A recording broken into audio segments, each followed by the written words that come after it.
reality in which we live is constructed by the culture in which we're raised. Social influence starts at the beginning and it really never ends. So social influence is pervasive in the way we think about ourselves and the way we think about the world around us. We spend a lot of time in life trying to get other people to do what we want them to do. Some excel at this. The great leaders of our time have seemed to know exactly what it takes to motivate those around them. If you want to influence people, you have to first understand what they want. You have to understand their three basic motives. There is the hedonic motive, then there is normative influence and informational influence. The first and maybe most important motive is the hedonic motive. Hedonistic motives or hedonism has to do with motivations that come out of gratification, things that we enjoy, the sex, drugs, rock and roll kinds of motivations. And those certainly are shared with non-human animals. Our desire for pleasure over pain is what allows us to learn. It's the engine of operant conditioning. As deep as the desire to seek pleasure runs, so too does the desire to have others like us, to accept us, and to approve of us. We evolved in groups for a reason. We are wired to seek out the company of others to help us survive and reproduce. There's two basic motives that make us responsive to other people. One we call normative influence. To get along, we go along. We want others' approval. There are a whole list of norms, of unwritten rules of society that all of us follow with exceptional fidelity. And the reason we do it is that we know other people won't approve of us if we don't. One classic example of social influence was the conformity studies of Solomon Asch. He presented people with a standard line and asked them which of three comparison lines was identical to this. It was easy which one matched. 99% of the time people got it right. But only one of the participants was a real test subject. What the test subject didn't know was that all of the other participants were Confederates or actors working with the experimenter. Asch instructed the Confederates to give incorrect answers to see how the test subject would behave. But he set up a situation where you would be giving your answer after other people gave their answer. And so what he found was about a third of the time, a little bit over a third of the time, people would pick the wrong answer if other people picked the wrong answer.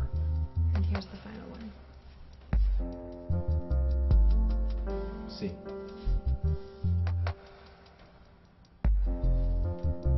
See.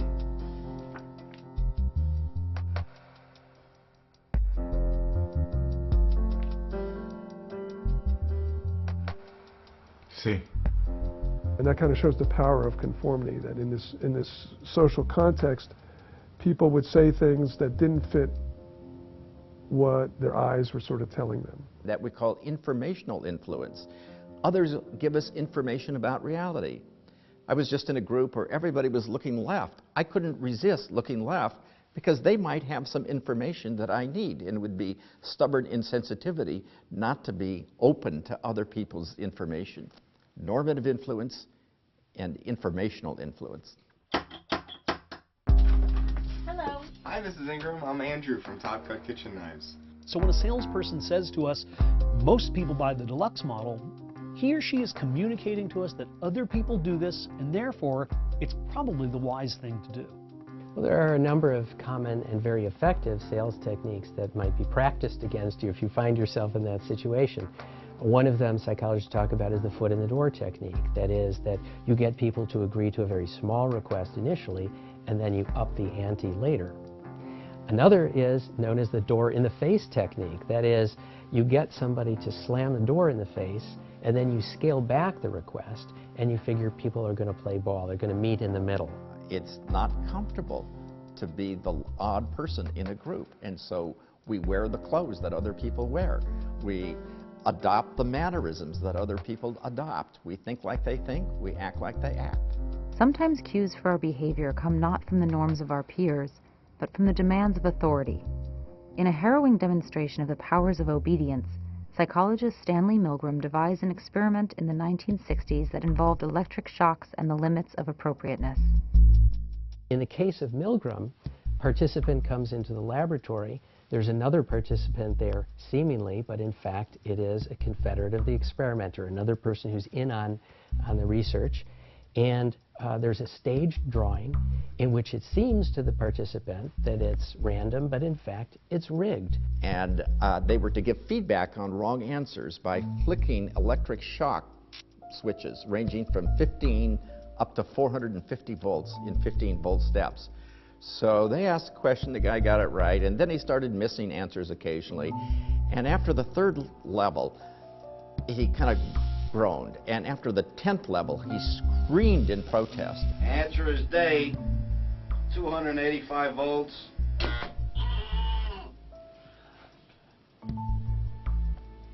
Continue, please. Fat. Man, lady, tub, neck. The question is, at what point will that teacher break off and say, I can't do this? This would be unethical, it would be unconscionable. And what Milgram found is even when you have that confederate banging on the wall and saying, stop, I demand, or banging on the table, you know, I have a heart condition, please stop this, I refuse to continue, and so on, that oftentimes, and by often we mean often more than half of the time, that teacher will continue to the bitter end, even up through 450 volts, even up to XXX, danger, severe shock. Now, what's the take-home lesson from that? Is it that people will do anything terrible that they're asked? But he didn't set them down to give 330 volts and get a screaming response at first. Rather, he seduced people. He got them to commit a little behavior, and then just a little more, and then just a little more. And that's the step-by-step process by which we're often drawn into doing evil. So why do people in groups sometimes behave badly, sometimes in ways that none of them would behave as individuals?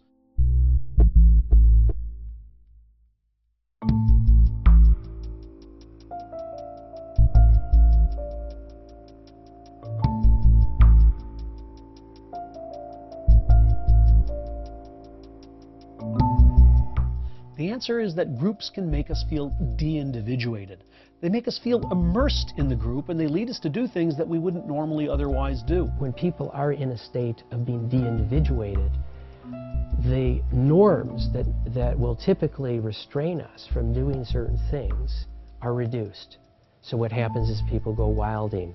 They commit acts of vandalism, acts of violence. There can be a kind of mob mentality. So it can be very, very dangerous to be de-individuated, lose your sense of self, of individual accountability, and then go on to perpetrate certain acts that social norms typically would restrain us from.